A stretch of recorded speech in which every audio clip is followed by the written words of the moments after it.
Shri Venkateswara gold తాకట్టులో ఉన్న మీ బంగారాన్ని విడిపించి కొనబడును.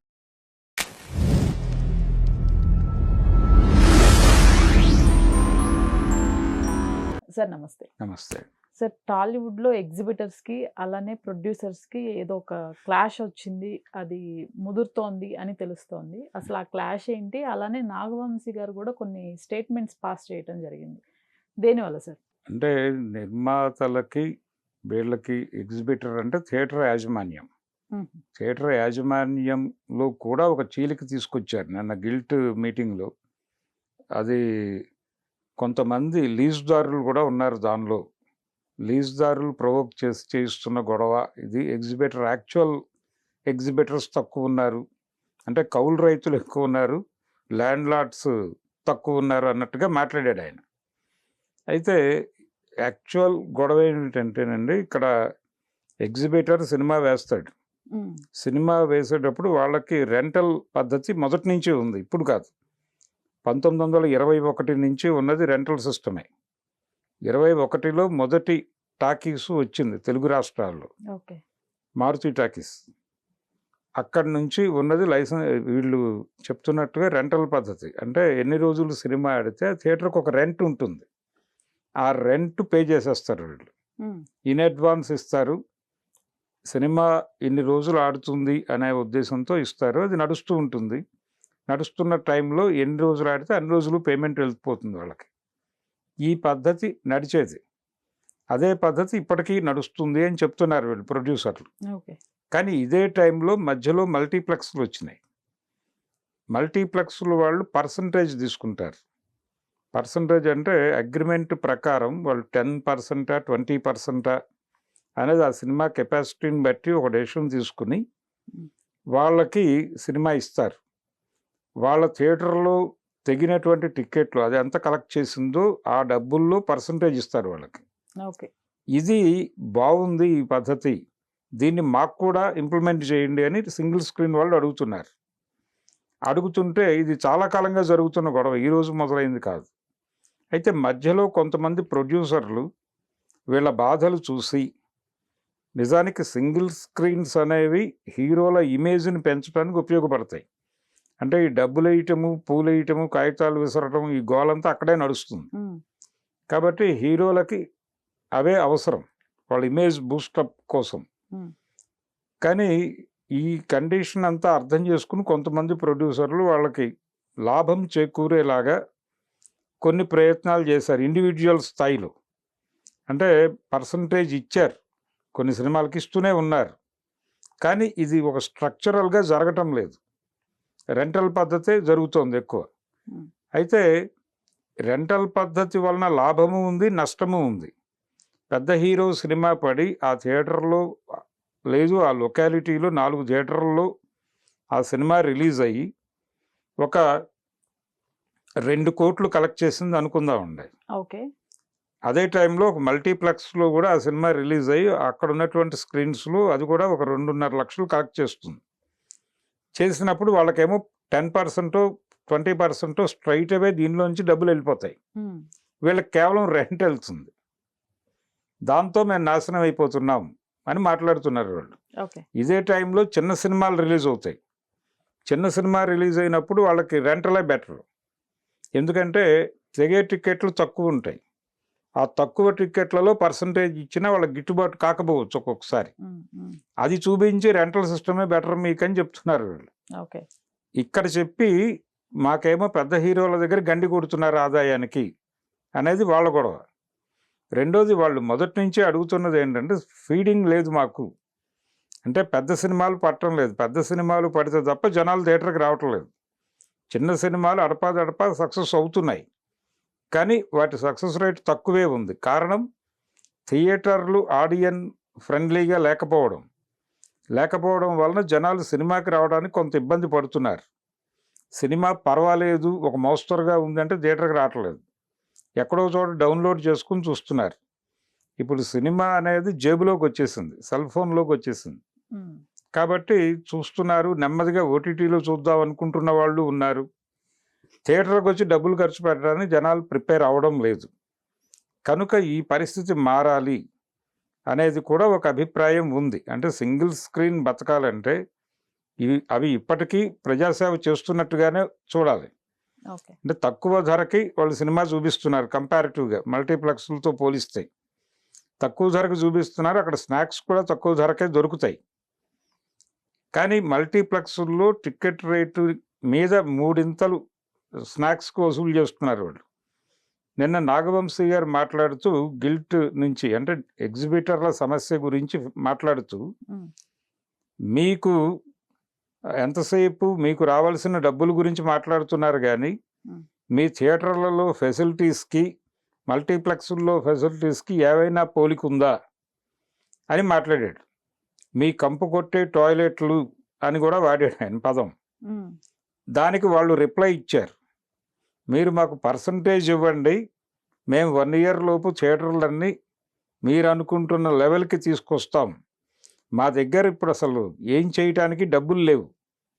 ఒకటి, హీరోలు రెగ్యులర్గా సినిమాలు చేయట్లేదు, 3 ఏళ్ళకు ఒక సినిమా చేస్తున్నారు ఒక్కొక్క హీరో. ఈ 12 బ్రైట్ నోన్ ఫేసెస్ 12 ఉన్నాయి అనుకుంటే ఈ 12 మంది సంవత్సరానికి ఒక సినిమా చేసినా నెలకొక రిలీజ్ ఉంటుంది. ఒకప్పుడు ఒకే వారం 2 హీరోల సినిమాలు కనీసం విడుదలయ్యేవి. ఒక్కొక్కసారి 3 హీరోల సినిమాలు రిలీజ్ అయిన సందర్భాలు కూడా ఉన్నాయి. ఒకే హీరో సినిమా 2 సినిమాలు ఒకే రోజు రిలీజ్ అయిన చరిత్ర కూడా ఉంది తెలుగు సినిమాలో.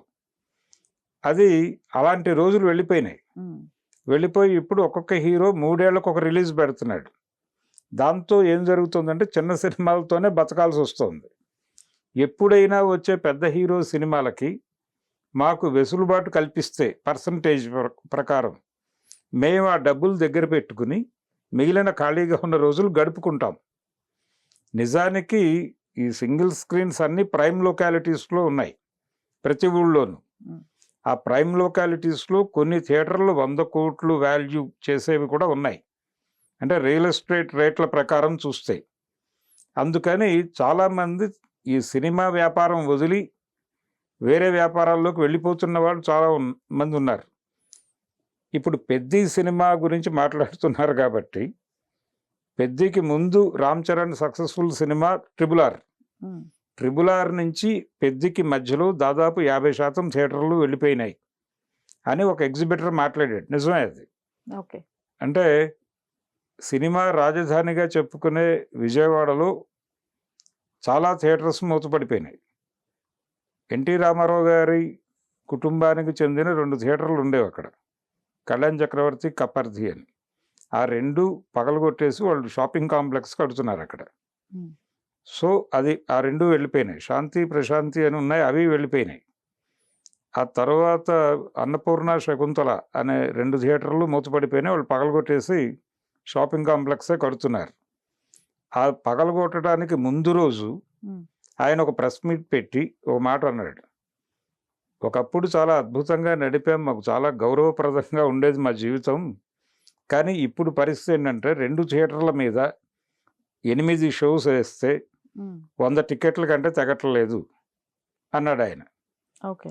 అది ఓపెన్గానే ఉందా అది యూట్యూబ్లో. కాబట్టి ఈ కండిషన్లో థియేటర్లు ఉన్నారు, అందుకని వాళ్ళు వెళ్ళిపోతున్నారు ఈ వ్యాపారం వదిలి. వాళ్ళని నిలబెట్టుకునే ప్రయత్నం ఇండస్ట్రీ వైపు నుంచి జరగటం లేదు. జరగకపోగా వాళ్ళ మీద అభాండాలు వేస్తున్నారు. నిన్న మైత్రి ఆయన ఒక మాట అన్నాడు ప్రెస్ మీట్లో, గిల్ట్ ప్రెస్ మీట్లో, వ్యాపారం జరగనప్పుడు వెళ్ళిపోవడమే బెటరు, నేను ఒక రెస్టారెంట్ పెడతాను, నడవకపోతే మూసేస్తాను, యాజ్ సింపుల్ యాజ్ దట్ అన్నాడు ఆయన. కాబట్టి థియేటర్లు మూసేసుకుంటే బెటరే అని చెప్పేశాడు ఆయన. ఇప్పుడు మల్టీప్లెక్స్ మాత్రం ఉంటుంది. మల్టీప్లెక్స్ వాళ్ళకి ఇస్తున్న డబ్బులు మాకు ఇవ్వడానికి ఏమిటి ఇబ్బంది అనేది ఉన్న ఎగ్జిబిటర్ల గొడవ. ఇక్కడ ఎగ్జిబిటర్ల కంటే లీజుదారులు ఎక్కువైపోయారు, వాళ్ళు గొడవ చేస్తున్నారు అనేది వాళ్ళ ఆరోపణ. ఎవరైనా కానీ థియేటర్కి అయితే ఫీడింగ్ రావడం లేదు అనేది వాస్తవం. కనుక మీరు ఎక్కువ సినిమాలు తీయలేకపోతున్నారు. మీరు పాన్ ఇండియా మార్కెట్ సినిమాలు అనే ఉద్దేశంతో ఒక్కొక్క సినిమాని సంవత్సరాల తరబడి లాగుతున్నారు. లోకల్ మార్కెట్ సినిమాలు ఎవరూ చేయటం లేదు, వచ్చే చిన్న సినిమాలు ఆడటం లేదు. ఇన్ని రకాల గొడవల్లో ఉన్నాం, కాబట్టి మమ్మల్ని ఆదుకోండి అంటున్నారు వాళ్ళు. ఇదే సమయంలో ప్రొడ్యూసర్స్ నుంచి అంటే నిర్మాతల మండలి నుంచి చదలవాడ గారు ఒక మాట అన్నాడు, సినిమా నిర్మాతకి ఎగ్జిబిటర్ అనేవాడు కొడుకు లాంటి వాడు అని.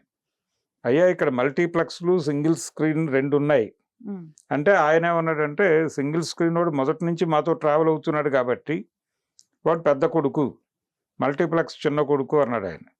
మీరు చిన్న కొడుకుకి న్యాయం చేసి పెద్ద కొడుకుని కోసేస్తున్నారు అన్నారు. ఇప్పుడు అదే ప్రశ్న వీళ్ళ ముందు కూడా ఉంది. అంటే వీళ్ళు ఏమంటారంటే ఇప్పుడు రిలీజ్ అవుతున్నటువంటి సినిమాలన్నీ రిలీజ్ అవనివ్వండి, ఇబ్బంది పెట్టద్దు. ఇలా రిలీజ్ అయిపోతే మీకు ఇదే పద్ధతిలో రెంటల్ ఇస్తాం, కాకపోతే కొంచెం మీకు లాభం చేకూరేది ఏదైనా చేస్తాం. ఇలా నడిచిపోయిన తర్వాత ఒక టైం పెట్టుకుందాం మనం, ఒక 8 నెలల్లో ఎంతో టైం పెట్టుకుని అప్పుడు మీకు ఈ రెంటల్ పద్ధతి కాకుండా పర్సంటేజ్కి, అంటే ఈ లోపు మీరు చేయవలసిన పని మీ థియేటర్లో ఫెసిలిటీస్ పెంచండి, టాయిలెట్స్ బాగుండాలి, సీటింగ్ బాగుండాలి, సౌండ్ సిస్టమ్ బాగుండాలి, వీడియో క్వాలిటీ బాగుండాలి, ఇవన్నీ మార్పులు చేయండి. మీరు చేస్తే అప్పుడు మేము ఆ అగ్రిమెంట్లోకి ఎంటర్ అవుతాం. మా సినిమా ఒక అద్భుతమైన అంబియన్స్లో రిలీజ్ కావాలని మేము అనుకుంటాం, మీ దగ్గర అంబియన్స్ కనిపించడం లేదు, అందుకని మేము మల్టీప్లెక్స్లను ఆప్ట్ చేసుకుంటున్నాం. కనుక మీ సింగిల్ స్క్రీన్స్ని ఆ క్వాలిటీలోకి తీసుకురావడానికి మేము కొంచెం హెల్ప్ చేస్తాం మీకు. ఈ సినిమాలు రిలీజ్ అయిపోయే వరకు ఇప్పుడు మ్యానుఫ్యాక్చరింగ్ అంటే ప్రొడక్షన్లో ఉన్నటువంటి సినిమాలన్నింటినీ వదిలేయండి, వీటిలో మీకు ఏదో కొంచెం వెసులుబాటు కలిగే ఏర్పాటు చేస్తాం. ఆ డబ్బులతో మీరు థియేటర్లు బాగు చేయండి, బాగైనాయి అని మాకు అనిపించిన రోజున ఈ అగ్రిమెంట్ చేసుకుందాం అనేది కంక్లూడ్ చేశారు నిన్న గిల్ట్ సమావేశంలో. అయితే వీళ్ళందరినీ కలిపి కూర్చోబెట్టి ఛాంబర్ ఒక డెసిషన్ తీసుకోవాలి. అంటే ఎగ్జిబిటర్స్ని, హీరోల ప్రాతినిధుల్ని, వీళ్ళందరినీ మొత్తం అన్ని క్రాఫ్టుల వాళ్ళని కనీసం ఒకళ్ళనైనా పిలిచి కూర్చోబెట్టి ఇది గొడవ, ఈ సింగిల్ స్క్రీన్స్ ఉంచుదామా వద్దని చెప్దామా అనే దగ్గర నుంచి ఒక నిర్ణయం తీసుకోవాల్సిన అవసరం ఉంది. అది తీసుకుంటే సినిమా అనేది కేవలం మల్టీప్లెక్స్ ప్రోగ్రామ్ అవుతుంది. ఇక్కడ వంశీ గారు ఒక మాట అన్నాడు, నేను ఇందాక కూడా అన్నాను, ఆయన మీరేమో పాప్కార్న్ ధరలు తగ్గించరు కానీ టిక్కెట్ల రేట్లు తగ్గించమని అడుగుతారు అన్నాడు. అంటే ఒక ఎగ్జిబిటర్ అన్నాడు, మేము భవిష్యత్తులో రిలీజ్ చేసే సినిమాలకి ప్రభుత్వం దగ్గర నుంచి మీరు టికెట్ల రేట్లు పెంచుకోమని జీవోలు తెచ్చినప్పటికీ మేము పెంచాం, ఎందుకంటే మా ఆడియన్స్ని ఇబ్బంది పెట్టడం మాకు ఇష్టం లేదు, వాళ్ళ దగ్గర ఎక్కువ డబ్బులు గుంజుకుని అన్నాడు ఆయన. దానికి కౌంటర్ ఇస్తూ మీరు పాప్కార్న్ ధరలు తగ్గించడం మీకు చేత కాదు కానీ టికెట్ల రేట్లు తగ్గించమని ఎలా డిమాండ్ చేస్తారు మీరు అన్నాడు ఆయన. అయితే ఆయన పాప్కార్న్ ధరలు మల్టీప్లెక్స్లో ఎక్కువ ఉన్నాయి, సింగిల్ స్క్రీన్స్లో అలా లేవు, వాళ్ళు జనాలకి అందుబాటు ధరల్లోనే అమ్ముతున్నారు. టికెట్ రేట్లో 3వ వంతు స్నాక్ రేట్గా ఉంది ఇక్కడ, అక్కడ టికెట్ మీద 3 రెట్లు అదనంగా స్నాక్స్ అమ్ముతున్నారు. మీరు మల్టీప్లెక్స్లో ఎందుకు కంట్రోల్ చేయలేరు? జనాల్ని దోచుకుంటోంది వాళ్ళు, వాళ్ళకే మీరు పర్సంటేజ్ అనే పేరుతో ఇన్సెంటివ్ ఇస్తున్నారు. జనాలకి కొద్దో గొప్ప ఫ్రెండ్లీగా ఉంటూ జనాలకు తక్కువ డబ్బులో వినోదం ఇవ్వటం కోసం ప్రయత్నం చేస్తున్న సింగిల్ స్క్రీన్స్ మీద ఎందుకు దాడి చేస్తున్నారు? దానికి సంబంధించి గిల్ట్ నుంచి ఒక ఓపెన్ లెటర్ కావాలి. ఖచ్చితంగా ఎగ్జిబిటర్ల సమస్యలు అయితే పట్టించుకోవాల్సినవే, అక్కర్లేదు అనుకుంటే వెళ్ళిపోవడానికి సిద్ధంగా ఉన్నారు, ఎందుకంటే వాళ్ళ ప్రాపర్టీస్ చాలా వాల్యుబుల్ ప్రాపర్టీస్. ఈ వ్యాపారం వద్దనుకుంటే వాళ్ళు 100 వ్యాపారాలు చేసుకుంటారు. కనుక థియేటర్ని కాపాడుకుంటే, సింగిల్ స్క్రీన్ని కాపాడుకుంటే కొంతమేరకు జనాలకి సినిమా దొరుకుతుంది. సినిమా జనాలకు దొరకకుండా చేయాలి, మల్టీప్లెక్స్కి పరిమితం చేయాలనుకుంటున్నట్లుగా ఉన్నారు వాళ్ళు, వాళ్ళ మాటలు. అది ప్రమాదకరం. సో ఛాంబర్ దీని మీద ఒక సమగ్రంగా అందరినీ కూర్చోబెట్టి ఒక సొల్యూషన్ చేయాలి. ఈ లోపు వంశీ గారు ఇంకొక మాట తూలాడు, మీరు పెద్ద సినిమా రాబోతున్న టైంలో ఈ గొడవకి దిగారు, మేము వెళ్ళి చిరంజీవి గారికి చెప్తాం, అప్పుడు ఆయనే చూసుకుంటాడు అని వీళ్ళని భయపెట్టే ప్రయత్నం చేశాడు ఆయన. అంటే అల్లరి చేస్తే అమ్మకి చెప్తా, నాన్నకి చెప్తా అన్నట్టుగా ఉంది ఆ గొడవ. నిజానికి Harihara Veeramallu release date announce చేసినప్పుడు కూడా ఇలాంటి ప్రతిపాదన వచ్చింది. అంటే పెద్ద సినిమాల టైంలోనే 4 డబ్బులు చేసుకోవాలని వాళ్ళ తాపత్రయం. రైట్. అందుకని అప్పుడే మాట్లాడుతున్నారు. అందులో తప్పేమీ లేదు. వాళ్ళు హరిహర వీరమల్లు టైంలో అన్నప్పుడు దాని డేట్ వచ్చింది, మీరు ఆ సినిమాని టార్గెట్ చేస్తూ థియేటర్లు మూసేస్తాం అంటారా అని గొడవ చేశారు వీళ్ళే. మేము గొడవ చేయమండి, ఆయన సినిమా రిలీజ్ చేసుకోమనండి అన్నారు వాళ్ళు. తీరా ఆ డేట్కి సినిమా రిలీజ్ కాల, అది వాయిదా పడింది. అప్పుడు వీళ్ళు పిలిచి వీళ్ళతో మాట్లాడలేదు. అందువలన ఇప్పుడు మేము సినిమా రిలీజులతో పెట్టుకోవడం లేదు, మా వల్ల కాదు, కాబట్టి ఏం చేయాలో చెప్పండి. ఇప్పుడు చాలా చోట్ల చాలా ట్రెడిషనల్ సింగిల్ స్క్రీన్స్ కూడా వెళ్ళిపోయినాయి. రాజమండ్రిలోను వైజాగ్లో కూడా చాలా మార్పులు వచ్చేస్తున్నాయి. మల్టీప్లెక్స్ కల్చర్ పెరుగుతోంది. కొన్ని చోట్ల క్వాలిటీతో సింగిల్ స్క్రీన్ నడుపుతున్నారు కానీ వాళ్ళకి గిట్టుబాటు అవ్వటం లేదు. కనుక ఈ పరిస్థితిని కొంచెం పట్టించుకుని చాంబర్ అంటే ఈయనేదో బెదిరింపు ధోరణి. అంటే చిరంజీవి గారు కూడా ఏం చేస్తాడు, ఆయనకి తెలుసు ఈ గొడవ అంతా, ఆయనకి తెలుసు కాబట్టి పోనీ ఇప్పుడు ఎగ్జిబిటర్ల ముందున్న ప్రశ్న ఒకటే, వాళ్ళు ఓకే మీరు చిరంజీవి గారితో చెప్పండి పర్లేదు, మేము కూడా వస్తాం, మీరు అపాయింట్మెంట్ తీసుకోండి, కలిసి వెళ్ళి అక్కడ కూర్చుందాం, అక్కడే సెటిల్ చేసుకుందాం అంటే ఇది సెటిల్ అవుతుంది. అంటే చిరంజీవి గారి దగ్గర కూర్చోబెడితే వంశీ గారు డెఫినెట్గా ఈ సమస్యకి ఒక పరిష్కారం దొరికే అవకాశం అయితే ఉంది.